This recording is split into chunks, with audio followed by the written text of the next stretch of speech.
So I'll share with you about the freeze response. What does our body come tight, and why are we not able to move? Feel we can't be able to move and physically not able to move. And I've experienced the freeze response myself. Um, I was swimming. I was a kid, and I was swimming in the canal, probably 6 years old, with my brothers and a friend. And I floated a little bit past downstream, past where they were, and the water was still kind of pushing along. But I stood up, and my brother and friends are just a few feet away. But I stood up. They're standing there talking, and the water's up to my chest. And I start to try and walk upstream towards them, but the water is pushing against me such that I I can't get closer. So now I've got the water pushing me downstream away from them. I can't. I'm trying to walk upstream, but I'm not able to move. So I'm in a physically threatening situation. My life is in danger, is what my body is sensing, not being able to move, not being able to get to where they were, which my brain had kind of organized as safety. And at that point, I wasn't able, I was so tense, my breathing had changed. I couldn't speak and say, hey guys, I'm over here, will you give me a hand? I couldn't ask for help. I couldn't speak. So that's one of the indicators of freeze response. Oddly, the only thing I could do was like take a step backwards, and I was like, hope maybe I would go to a higher ground, and I'd be a little further out of the water because I felt it like up to here. Well, I take a step backwards and it's now deeper. Now the water's to here, and I'm more panicked, can't speak, like this. Luckily, the neighbor kid looks at me and goes, oh, and he reaches over and he grabs me. He pulls me up to their way where they are, and they continue talking as if nothing was a big deal.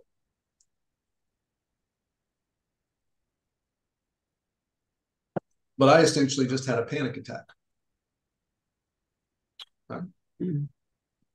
And what happens in the brain when that happens is we go from thinking in an abstract language communication sort of way to a very much older part of our brain, amygdala, where this primal animal part of our brain is more millions of years old, as opposed to where we're up here thinking it's 100,000 or a couple 100,000 years, where we've informed language and we have abstract thought and executive function.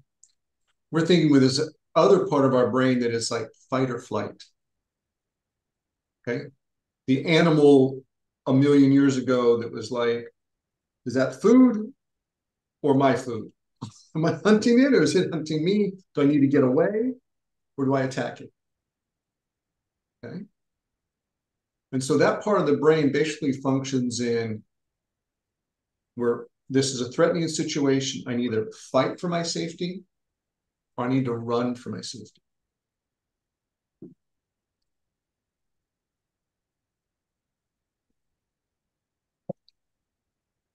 And then there's the notion that, well, I'm not sure which to do. If I fight, that's dangerous and I could die. But if I run, I'm acting like prey. And it'll see that I'm afraid and it'll chase me. So it's like, that's dangerous to flee and it's dangerous to fight. Don't move. Right?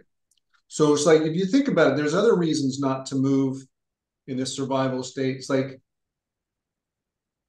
if we run, we're acting like prey. The lion, the tiger will chase us. Okay.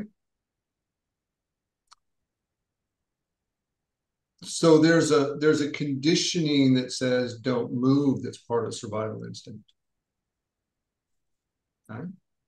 There's also a part that says, well, our body, part of our brain is saying run, and part of our brain is saying fight, and we're being pulled in two directions. And so we actually are trying to do both, and we do neither. So this is kind of what the brain's, maybe a combination of these, maybe different versions of these, create the freeze response.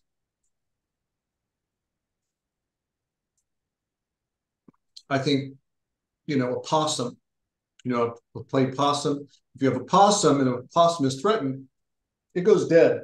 It goes limp and dead. Okay? Playing dead is a way to survive.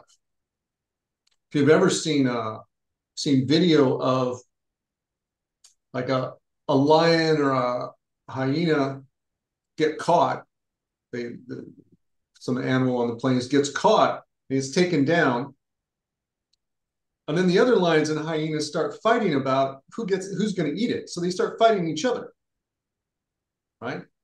But meanwhile, the antelope or whatever the prey is laying there perfectly still. So it's not a concern. And the prey or the predator animals start fighting, and the prey animals pretending to be dead, not moving. And while these lions and hyenas get in the fight, the antelope gets up and runs away. So that little bit of being completely still, not acting like a threat, not running away, you don't have to catch me. The predator relaxes, takes its attention off the prey. It's an opportunity to get up and run. So there's a window of doing nothing is the best option, depending on the situation, right? But our brains, over millions of years of survival, have learned to respond in these automatic ways through our nervous system and our body to either go into full-fledged fight, full-fledged flee, or flight, or freeze is one of the three survival mechanisms.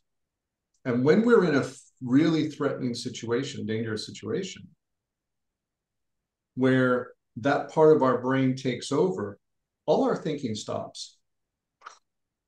It's like the survival part of the brain says, look, we've been around way longer than you have. Okay, millions of years. You're the new kid on the block. You don't know nothing about surviving primal, dangerous situations. We're turning you off. We're taking over. And that part of so whatever you think you're going to do, or, oh, in that situation, I do this or that, like, no, that part of the survival brain, amygdala, turns that off, says, this is what we're doing, with its own logic of millions of years of survival instinct that you've never thought anything about and didn't know you've had that override circuit in your body and your nervous system. So when we get into situations that are stressful, it might just be a job interview. It might be a date. It might be someone judging it. It might be going up in front of the classroom, okay, in front of other people. There's a potential for that part of our brain to kick in, and our ability to think gets turned off. Our ability to speak gets turned off. Our ability to move gets turned off, and we're in a freeze response. And that is another part of our primal brain that we're not used to operating with, essentially just taking over our nervous system and our body, turning off our thinking, and saying, okay, you're in freeze right now because this animal part of the brain has decided this is the safest thing for us right now. And that's the freeze response. Okay? And it is a completely normal thing to have. We all have it. We tend for people to have it show up in adulthood and have a panic attack is typically because it's been activated somewhere earlier in our life to where that's fired off. And our body has said, because you know, dad was drinking, or somebody threatened us, or we were being bullied. Um, some like, oh, this is very unsafe situation earlier in our life. And then when we become adults, our brain goes, oh, this situation is like that one that I remember. This is what we did to be safe. Let's do it again. Okay. So older kid bullies us. This is very stressful. We shut down as a kid. Now we're, 30 years old. We have a boss that's angry. We're very capable, professional, accomplished, whatever, but we have a boss that's angry. And oh, by the way, they're big, they're taller than us. Maybe it's their physical form. Maybe it's their tone of voice. Maybe it's their position of authority. Maybe it's somebody on the street. Our brain goes, hey, this is like that situation when we were a kid. It associates it. It fires the same signal in the brain. That part of the brain says, okay, we're going to go to freeze now. And so as an adult, we go to freeze because it's a learned response.